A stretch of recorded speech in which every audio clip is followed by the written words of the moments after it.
శ్రీ గురుభ్యో నమః.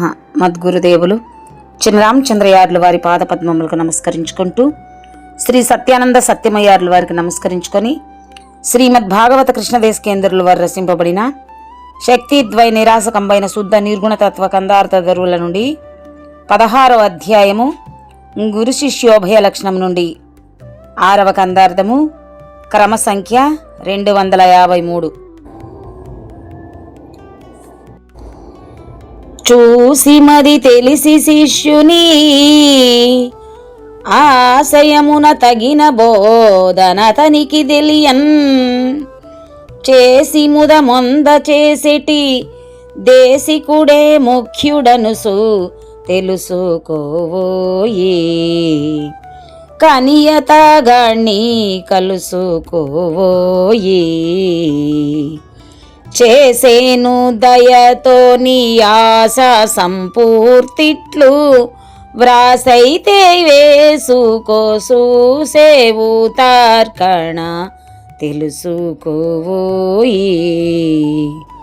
కనియతగాణ్ణి కలుసుకోవోయి.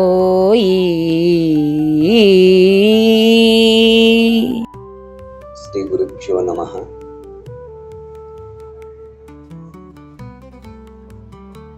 ఆత్మానాత్మరకితం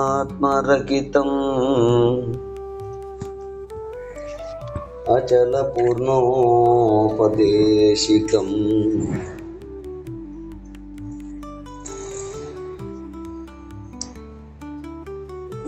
నిశ్చలానంద నారాయణ గురోర్శిష్యం, శ్రీశైల వంశాంబుధిరేవ జాతం, శ్రీ పరమానంద శంకరేంద్రం గురుం భజామి. మద్గురుదేవుడు శ్రీ శ్రీ పరమానంద శంకర నారాయణ స్వామి వారి పాదపద్మములకు నమస్కరించుకుంటూ,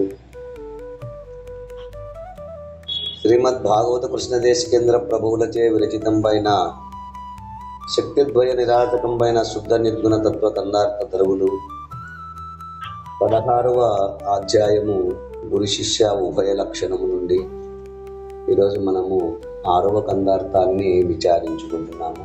అంటే క్రమ సంఖ్య 253. క్రిందటి కందార్థములో సజ్జనుడు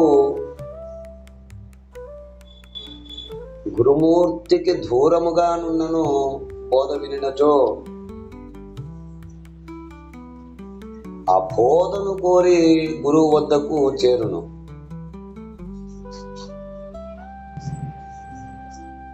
ఇక గురుమూర్తికి దగ్గరగానే ఉన్నను దూర్జనుడు ఆ బోధను కోరుడు. ఎట్లనగా,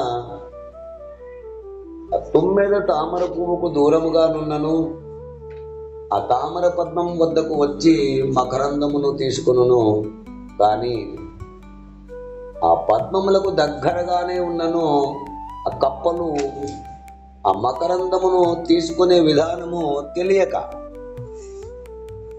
అంటూ మనము క్రిందటి కన్నార్థములో విచారించుకున్నాము. తదుపరి కన్నార్థము 16వ అధ్యాయము గురు శిష్య ఉభయ లక్షణము నుండి ఈరోజు మనము 6వ కన్నార్థం విచారించుకుంటున్నాము. క్రమ సంఖ్య 253. ఈ కందార్థమునందు హితోపదేశము చేయుచున్నారు. చూచి మది తెలిసి శిష్యుని ఆశయమును తగిన బోధనతనికి తెలియంజేసి, ముదముందజేసేటి దేశికుడే ముఖ్యుడనుచు తెలుసుకోయి, కనియతగాని కలుసుకోయి.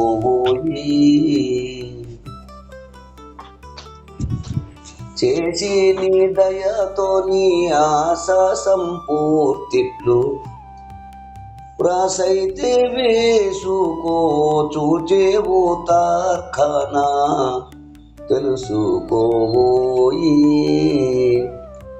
కనియతగాన్ని కలుసుకోబోయి ఇలా తెలియచేస్తున్నారు.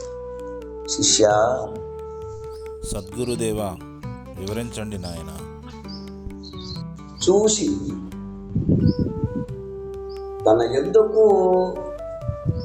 ఆ మోక్షాపేక్ష కోరి వచ్చిన శిష్యుని ప్రవర్తనను నిశితముగా పరిశీలించి,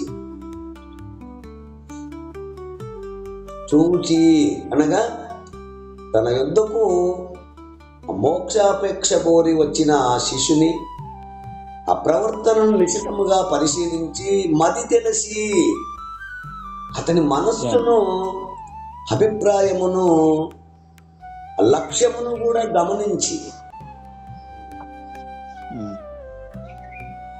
శిష్యుని ఆశయమును, ఆ శిష్యుని ఆలోచనను, ఆ లక్ష్యమును దృష్టిలో ఉంచుకొని తగిన బోధను అతనికి ఆ సరిపడ బోధనా విధానమును,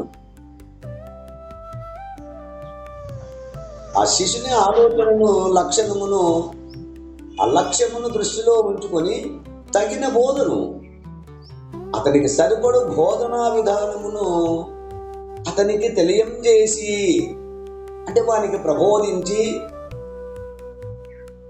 మధుముందజేసేటి, అంటే సంతోషమును కలిగింపజేసేటి దేశికుడే, ఆ సద్గురు మూర్తియే ముఖ్యుడనుచు చాలా గొప్పవాడని తెలుసుకోబోయి అతని సామర్థ్యమును బాగుగా గుర్తించము.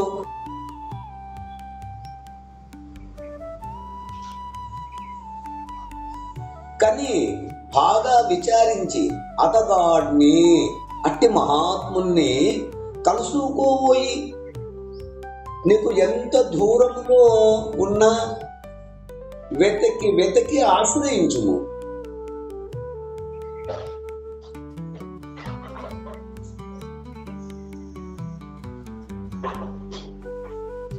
అంటే పరిపూర్ణ బోధ యందు ఆరూఢత చెంది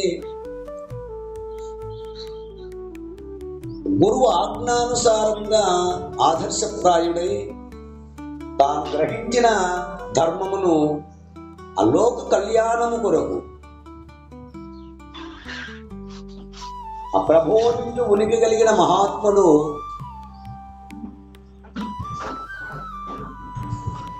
తమను ఆశ్రయించిన వారికి, అంటే సద్గురువు అన్న తర్వాత వారి దగ్గరకు ఎంతో మంది వస్తూ పోతూ ఉంటారు.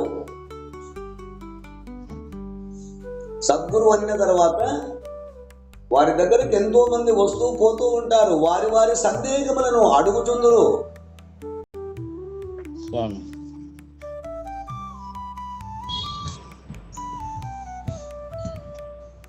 ఆ అడుగుతున్న వారి అభిలాషలు గమనించి వారికి సరిపోవు సమాధానములు చెప్పుచుండను.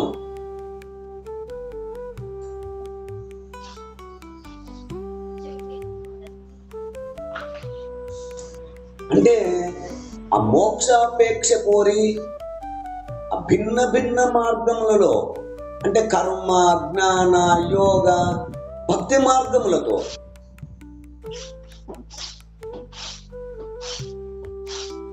కర్మ, జ్ఞాన, యోగ, భక్తి మార్గములలో ప్రేమ కలిగి అందుకు అనుగుణ్యముగా ఈ పరిపూర్ణ భావమును గ్రహించవలనని వారు ఆశించుటలో వారు ఆశించిన విధానమునకు సరిపడా బోధించు గురువే సమర్థుడు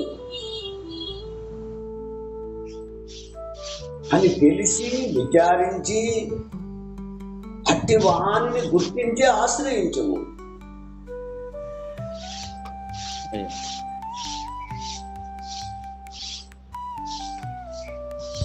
చేసి నీ దయతో నీ ఆశయమును, లక్ష్యమును గమనించి నీ యందు అనుగ్రహముతో నీ లక్ష్యమును నెరవేర్చగలడు.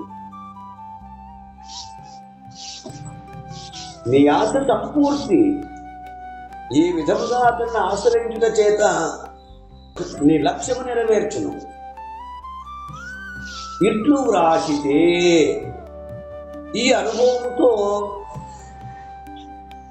మనస్సులో దృఢపరచుకొని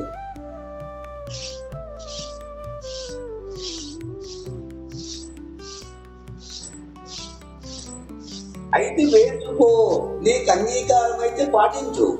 చూచేవు తార్కాణం, భవిష్యత్తులో నీకు ఈ విషయం అనుభవంలోకి రాగలదు. అంటే ఆ మాటలను మనస్సులో వ్రాసుకొని శిష్యుడు తార్కాణం చేసుకోవాలి. అంటే వెతకి అట్టి లక్షణములు గల గురుని సంపాదించుకోవాలి. అట్టి గురువు వలననే శిష్యుడు సరి అయిన బోధ పొందగలరని విచారించి ప్రత్యక్షముగా కని తెలుసుకోమని భావము. అంటూ మనకు ఈ కన్నార్థం ద్వారా కృష్ణదేశికేంద్రుల వారు ఈ కన్నార్థ భావాన్ని అందిస్తున్నాడు. మీరు కూడా ఈ కన్నార్థ భావాన్ని అందుకుంటారని కోరుకుంటూ జై గురుదేవ. జై గురుదేవ. జై గురుదేవ. జై గురుదేవ. జై గురుదేవ. జై గురుదేవ. జై గురుదేవ. జై గురుదేవ.